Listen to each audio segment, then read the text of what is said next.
Okay. All right, so this is a form that I have just to kind of an overview of, these are the learning behaviors that we have on our report card. Okay. And so at the end of the quarter that she will get a grade for this. It's usually a letter grade, like a S means satisfactory, N is for needs improvement, and an O would be for outstanding. So when we're looking at these star colors, green would be for satisfactory, yellow would be needs improvement, and then red would be that it's unsatisfactory. Okay. Okay, so, and some of these, it might be a red, but it's maybe for one area of something. It's not like the whole thing. So there's parts that she's doing really well in, and then just some parts where she can use more practice in these areas. Okay. So on the first one is I can't read upside down. Thank you. Self-motivated. Working independently and using time wisely. She sends home almost every sheet of work that I put out in our center time, which is independent activity, because they're working on their own and I have kids here and I'm working with them. So I'm not monitoring what they're doing during that time. I give them the directions so that they're clear on what they have to do. I put out a model so they can look at that. And then I have these visual directions that they can look at to follow, so that they have all these supports to know what they need to do on their own. So if they forget what the directions are, they can look at that to know what to do. Because I don't want them to come to me. I'm working with students. And then I set the timer, and I usually give them 20 minutes, which is plenty of time to do, both sides of the paper. But Florence is sending home every piece of work that I put out. She does a few pieces of it, and then the rest of it's blank. So I'm not sure what she's doing with her time, because I'm working with students, but when I glance over, I just see her she's just sitting there. Yeah. I think she might be not sure what to do, because she was learning Chinese for majority of her life before she come back last year. So she just sometimes she just doesn't know what to do. Well, let me show you what I do for her so you can see. Okay. So what I have is this thing that I put out. Okay. And then what I put out with it are these visual cues that they can look at, so they know exactly what to do. Let me get a sample one, please. Okay.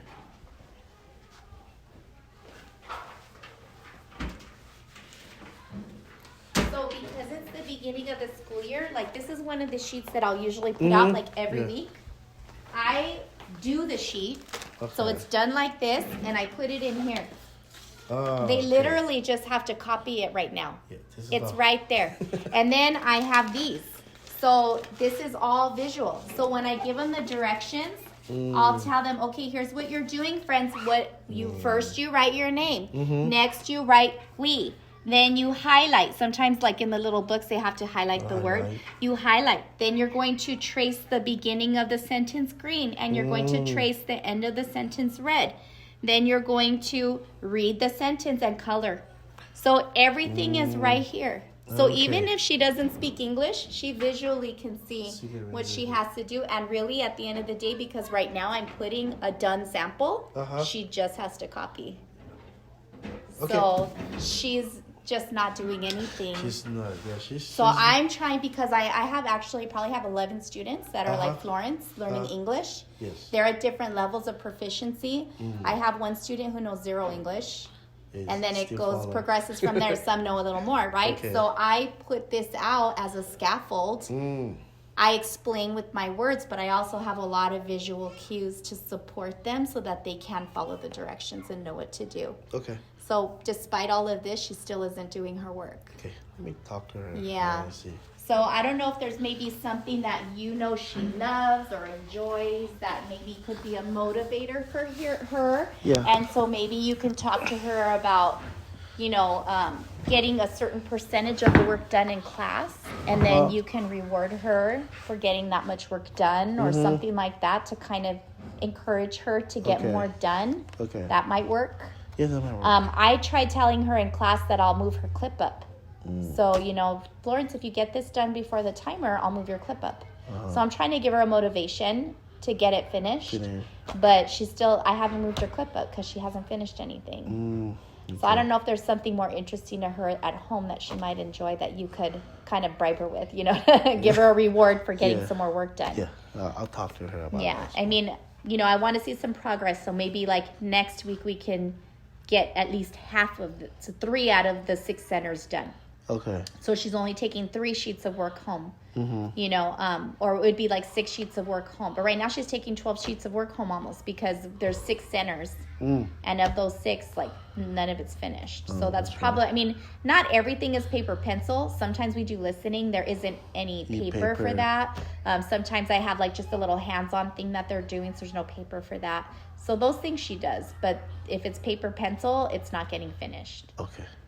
So I'd like to see that improve, especially because she needs that practice, right? So she's not practicing her skills if she's not getting the work done. So whatever I do send home, I'd ask that you, and you probably are. I haven't fully been monitoring because I'm going to school myself. It's kind of a lot. But whatever she doesn't finish, make sure she completes it and she sends it back to me. I take a look every day to review her. Fridays is usually when I'm sending home all that unfinished work. Yes. Yeah, so have her finish and send it back.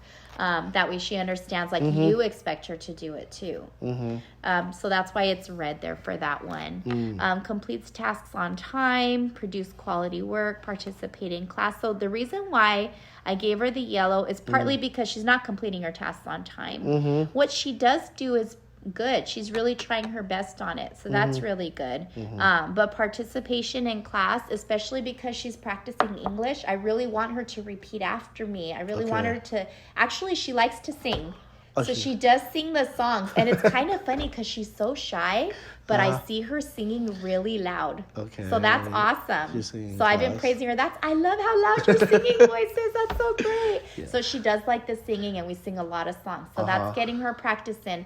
But when we do things like, kind of like this green sheet, I put a screen like this up, and we do this in class together, and she isn't participating. Like, she's usually playing with her shoes, or some piece of article on her clothing, and she's not watching and she's not doing. So even when I'm reading a story, I could be like the most engaging person doing silly voices, all these things, and she isn't always watching the story. So she gets a little distracted. So I just don't want her to miss anything. I want her to get that practice in. And especially encourage her to just repeat after me, because that's where she's getting all the language practice. I point a lot to pictures because they're picking up vocabulary right now. So I explain what every picture is. I'll name it because they don't know the names of it in English necessarily. So I'll name all the pictures in English so that they know what they are. I encourage them, if you forget what the word is, ask your neighbor quietly. They can tell you what the word is, because I know they're not going to remember all the words. But she misses that because she's distracted. So I'm trying to do these supports to help her, but they're not always effective because she's not always engaged. I see. So just working on that. This is socially responsible, so resolving conflicts with others, which she doesn't get into any conflicts with anybody. Take responsibility for her actions. So if she does do something like she's distracted in playing or she didn't listen, I'll talk to her and she'll understand and, say, okay. So she's very receptive to feedback, which is good. She cooperates with others when she works with them. Self-discipline, listens without interruption, not a problem for her. She doesn't interrupt. Sometimes I wish she would, because then that would mean she was doing more. I think it's this more like the impulse control, the self-regulation, because I do notice that it's just mostly with like whatever's on her. She's playing with it all the time. When we have the pencil box on the desk, she's playing with everything inside the pencil box. So because she's doing those things, she's missing whatever instruction I'm giving, whatever directions I'm giving. So those are areas for her to work on. And then the last one is self-advocate. So asking for help, accepting feedback, persevering. She's good in these 2 areas. It's mostly just practicing asking for help. She is pretty quiet and shy. So just helping to encourage her to speak up. If she missed directions, which she does, I know she does, she won't raise her hand and tell me that she's missed it. She won't even raise her hand to tell me I'm not ready. I give the kids time to write their name, right? And she's kind of slow writing her name. And so I'm like, okay, thumbs up, who's ready? And they're like all like this. So I'm like, okay, let's start. And then she won't do half the page because she doesn't have her name at the top yet. But she's not raising her hand to say, I'm not ready, or speaking out, I'm not ready. So, she needs to learn how to speak up some more. So that because if she told me, I'd be like, oh, okay, well, we'll give you another minute. But I don't know that because she doesn't tell me anything. So then half the page isn't done, and I go to look, and I'm like, well, what happened? I didn't get to write my name. So, you know, just advocating for herself more. I think I still see her being shy in class, and like she's the person that, you know, she's a liar, so she always want to be the one that knows everything. Like, she's very private by herself. So she doesn't want her classmate to know that she's behind. Maybe that's the reason that she doesn't read it. Well, but I'll talk to her. Yeah, we have to encourage her. I mean, that's what learning is. And I tell the kids, like, you know, and here we make mistakes. That's how we learn, and that's how we grow. So you have to try, and don't be afraid to make a mistake. It's no big deal if you make a mistake. Mistakes are good. That's why they put erasers at the end of a pencil. Because we learn from our mistakes, and we can correct them. So I try to make them feel comfortable with taking risks. Okay. So even though she's shy, like, we still have to encourage her. Like, you need to speak up. You got to try. Ask for help when you need it. And ask her to repeat after me and try to say the words. Even if she's not sure, it's okay to not be sure. This is what school is. Okay. It's a lot of uncomfortableness all day long because you're constantly being put right at that level where it is slightly difficult, because that's where we learn. That's where our brain grows. So she has to learn to embrace it. Like, it's, you know, don't be afraid. Exactly. If you don't know, that's okay. Everybody in the class doesn't know. That's why you're at school. Sometimes, and I tell the kids, sometimes I don't know. And I told them, like, I'm going to college right now. So I'm in school too, and it's hard for me too, but I don't give up. I still try. You know? Yeah, it's so, true. Yeah, it's a life skill. Yeah. We do that at work, right? Sometimes we're faced with a task at work that's challenging, but we don't say, I'm not going to do it, right? We have to do it. We have to figure a way. So it's a life skill. It's a life skill. And it comes with maturity, right? She's young. True. She's one of the youngest kids in the class. Yeah, it is. So that's another aspect that hopefully, so this is where she's at today, and it's the beginning of the school year. So this is reasonable. So we just want to help her to foster growth throughout the school year. So hopefully by the end of the school year, she's come so far and she's advocating for herself, and she's participating regularly, and she's willing to take risks and not be afraid to try and put herself out there. You know, so these are things that we work on over time. Yeah. Definitely. Okay. And then this is her glows and her growth. So glows are where she's doing great. She always comes prepared. Oh, she comes to class on time every day. Let me, did I mark that one? I did. Okay. She gets along with others. I was watching them play last week, and then I noticed one day she was playing by herself. So I kind of just said, oh, let's find you a friend, and like put her with somebody to play with, and she had a good time. And then this week I went out again, and I noticed she was playing with like 3 or 4 different kids. So I think that kind of warmed her up a little bit more to making some new friends and playing with the other kids. But she gets along really well with everybody. She never has conflicts with anyone. She's very cooperative and friendly.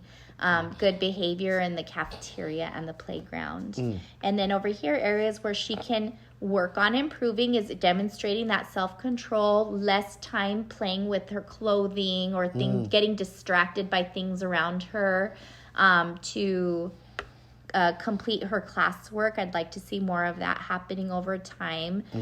Participating appropriately, just participating, period. I wouldn't say appropriately. She's not inappropriate. It's just participating. And then pay attention, focus and listen. And then what's not on here is like speaking up. Like I'd like to see her like say more when she's not ready. Like, tell me you're not ready. You know, let me know. And then writing her first name. She does write her first name and she does write her last name, but she does need some practice with how she does it. She does like the tiniest little capital F and the tiniest little L. But I'm trying to get the kids to learn, like, that's a tall letter. So it has to be taller than your lowercase letters. L is taller than the other letters. So really practicing that. And then she forgets to put a finger space. So just working on the finger space. So on the homework, really hone in on that. Remember, F is tall, L is tall, your other letters are short. Don't forget your finger space. And really honing in on that, because this is the only name writing practice that they're getting now is on the homework.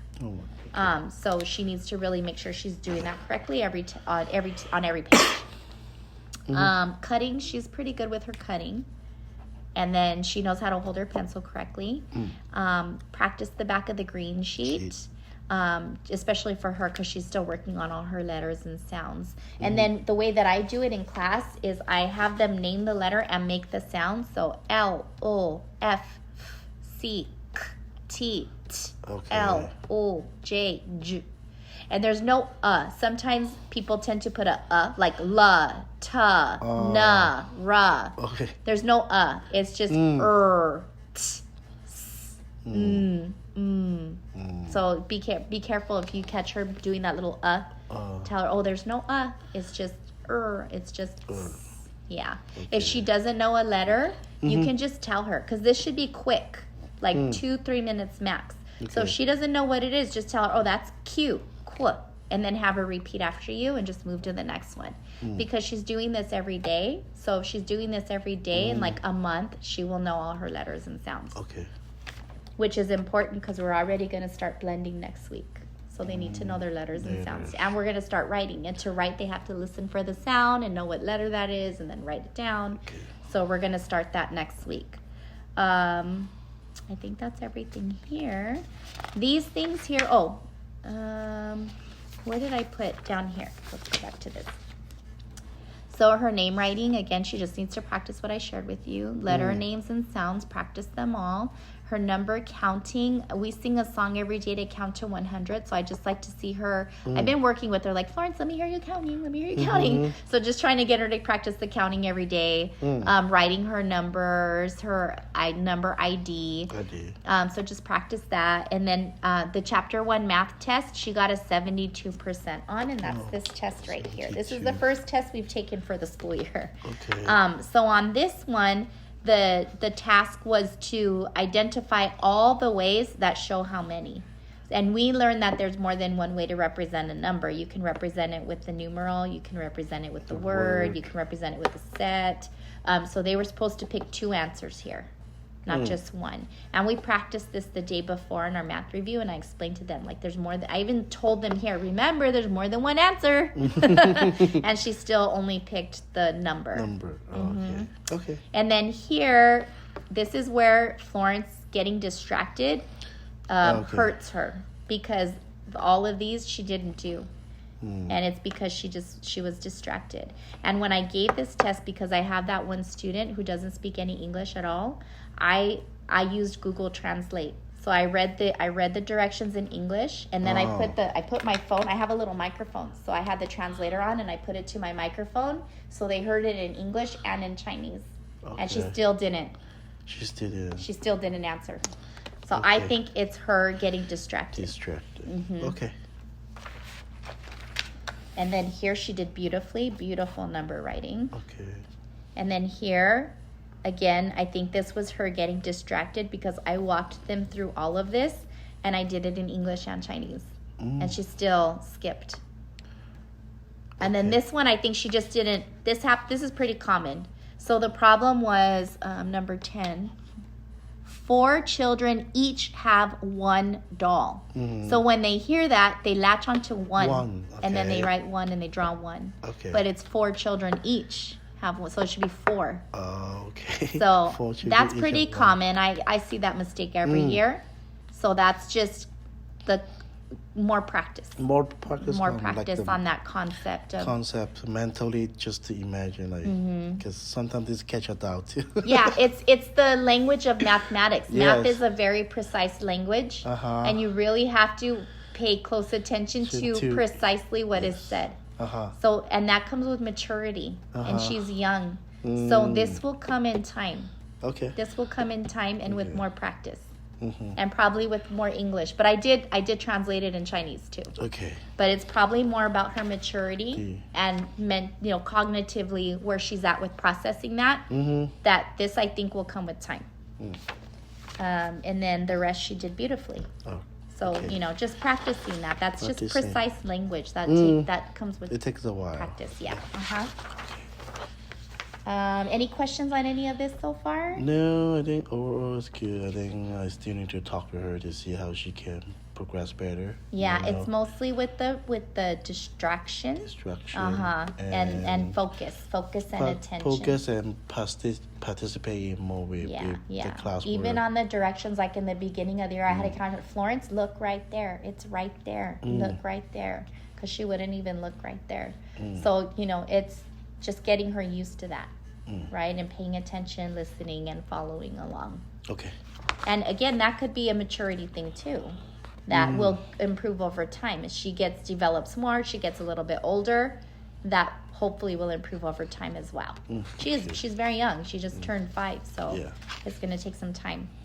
Reading at home, these are just lots of great tips to help her pick out books that she can read on her own. It's like a little way to test if the book is too hard for her or not. So you can use all these great skills. There's like different kinds of questions you can ask to help her see if she understands the story. Really good resources. And then these are all the sight words that we learned for the whole school year. So far we've learned this one, this one, this one. This week we're right here. So next week we'll learn C. So you can pre-teach if you want. You can review the ones that we've already learned, which I think she would benefit from the review. On the back side are all these fun different ways that you can teach and review the sight words. So it's like different variety of activities that you can help her practice with. And then here's a lot of practice for the math. So different ways that you can help kids to practice with math skills that we learn in kindergarten. And then on the back side are more tips, and then there's some math websites that you can go to, some apps that are math related that she can do that will help her practice the math skills. Okay. And then these are like things that you can do on the go to help her practice math, like when you're driving in the car and stuff like that. Some good things to help her practice with like greater than, less than, counting order that you just do while you're already traveling together somewhere. So there's some really good tips in here for you to use. And then the last thing is just, I'm going to give you this so she can... I didn't pass it out on Friday, so I'm going to give it to you now. I thought she finished everything. No. But I wanted to go over because, she already corrected this and you sent it back to me. So when I get it back, I just check mark, like, okay, she fixed it. So now you can take this out and just keep it at home. Okay. So these, if I circle it, I want her to make the corrections. So here, we want to just... color. So... This one, so in the homework, I want the kids to color all the pictures. And the reason why is because when they're doing this, it's working this muscle here, which helps with their writing. So when we start writing later, this is one thing that is really going to help them because they're not thinking about how to hold the pencil or pressing hard with the pencil because doing this works out that muscle. So they can focus on what they want to put on the paper. So every single image they have to color. Unless it says otherwise, because this says color the correct number of objects. Okay. So if there's 1 here, you only color 1, right? So if the directions tell you to do something specific, then you do that. So sometimes you won't color all the pictures. But here, you're coloring this to tell the answer, so then she should color the pictures. And really focusing on using colors that look like the real world. And the reason why is because we're reading stories now, and at our grade level, some of the stories might have 3 words on the page. Sometimes the page will have no words and it's just a picture. And so they're learning to look at the details of the illustration to understand what's happening in the story. And so when I tell them, use colors that look like the real world, think about what you're coloring, they're focusing on details in the picture, which is exactly what they do in their reading. So practicing it in the homework will help them with their comprehension in the reading. So that's another reason why I want them to color all the pictures. So have her go through, color all the pictures. And then we just always emphasize every sentence starts with a capital letter at the beginning. So she should always start with a capital at the beginning. And then have her fix this because she's, this is good practice for her to do the finger space. And then again, we want to make sure that when she's doing her homework that she's copying the model. So the model has all the letters under the fence, the dotted line. That's how she should be trying to write hers as well. Yeah. So if you catch that, have her erase it, but follow through, right? Have her, Florence, remember this is what the model looks like. So you have to erase yours and make it look like the model. Because if you just tell her, but then she doesn't change anything, she's just learning to ignore you. Yeah, right? I've been sitting next to her, and Yeah. just I asked her to write it, and she didn't get it correct, I asked her to erase it Yeah. and redo it. Mm-hmm. But yeah, let me try. Let's Yeah, see just what how, comes remember, look at the model, Again, it's paying attention to, and it's learning to listen, which is an important skill to learn. That's a life skill as well. Yeah. And you can see, like, in the math, it affected her math grade because she didn't listen to the directions and follow through. So this is good practice, listening practice. Okay. Yeah, and it's going to take a little more time for you right now, temporarily, right? Because she does need a lot of reminders. But over time, it will be less because she's going to realize, oh, my dad expects me to follow through and do this. I'm going to do it the first time, because you're just going to keep telling her, like, okay, we'll do it again till you listen, so you're reinforcing her listening. Eventually, she will just listen. And then you won't be redoing it all the time. Okay. Right now, we're making an investment so that later she's doing really well. Okay. Especially, you don't want her to develop the habit of not listening now, because she's not going to listen when she's 16, and then you're really going to be hurting. I really Do you want a 16-year-old daughter that doesn't listen to her dad? I don't think so. I'm really worried about that right now, because like she doesn't really like even pay attention to the dog in the home too. Like not only at school, but like she also like doesn't like obey or listen to the dog that much. But yeah, this is something that I need to work on. Yeah. I mean, she's been at school for 29 days. You've had her for 5 years, so. So it's all about follow through. Yeah. The reason why in the classroom we have success with the kids listening and following directions is because it's so structured. Like, I have rules up on the wall. It's very clear what the rules are. We review them every day. And then if they don't follow the rules, after 3 warnings, they get a consequence. And in here, it's the clip chart. They clip down if they don't follow a rule after 3 chances. And it's very consistent. It's always the same. But that's why it works, because it's so consistent. There's always the follow through. Yeah. So at home, it's challenging. Like, we're busy. We're cooking dinner. We're doing laundry. We're cleaning the house. We have a phone call. We have maybe you're working at home. Like, there's a lot of things to distract us. I'm a parent, too. I raised 2 boys, so I understand. There's a lot to distract us from being consistent all the time. But if you work on improving that, like just really being aware and conscientious of, wait a minute, I just asked Florence to do something and she didn't do it. Okay, I need to follow through on that. I need to make her follow through on listening to me. I'm going to ask her a second time, and I'm going to wait. I'm going to sit there and expect her to listen to me and do what I asked. Because listening is really just doing what you asked her to do. It's really important too. So but it's that investment of time again. It takes an extra minute to go, okay, Florence, I'm going to stand here and wait for you to do what I asked. And then wait for her to do it. It takes more time. But then if you're doing it all the time, Florence, what did I just ask you to do? Okay, I'm going to wait for you to do it now. Eventually, after a couple weeks, she's going to be like, wait, he's really going to make me do it. Okay. So right now, you've conditioned her to not listen to you because when she doesn't listen, you let it go. So inadvertently, you're reinforcing her not listening to you. Yeah. So it's like you don't mean to, but that's just what happens, right? So now you have to reverse it. Reverse it. Okay. Got it. Thank you. Take that extra minute. And tell her, what did I ask? And make her tell you, because then she's held accountable for really hearing what you said. Because she has to tell you what you said, right? And if she forgets, then you go, okay, I'm going to tell you again, and then I need you to do it. So now you're holding her accountable. And after a while, you won't have to be doing that all the time. Okay. But right now, you will have to until she gets out of that habit of not listening to you. But trust me, because I raised 2 boys. It's worth putting in the time now, because you don't want her to be a teenage person who doesn't listen to you, because you can't go backwards after that. It's too late, and it's so hard. Right now, we have the opportunity to mold them and get them to respect and listen to you now as a parent, so that later, when it's really important, big issues, they're listening to you and they're valuing you and they're respecting what you have to say, because you taught them this is how you treat your parents. Right? It's worth the time right now. It really is. It really is. Because when they get to middle school, oh my gosh. It's game changer. Middle school's probably the hardest time. Middle school. Because they're changing, they're going through adolescence, and they're not nice. They're rude. They're disrespectful. They just go through a phase.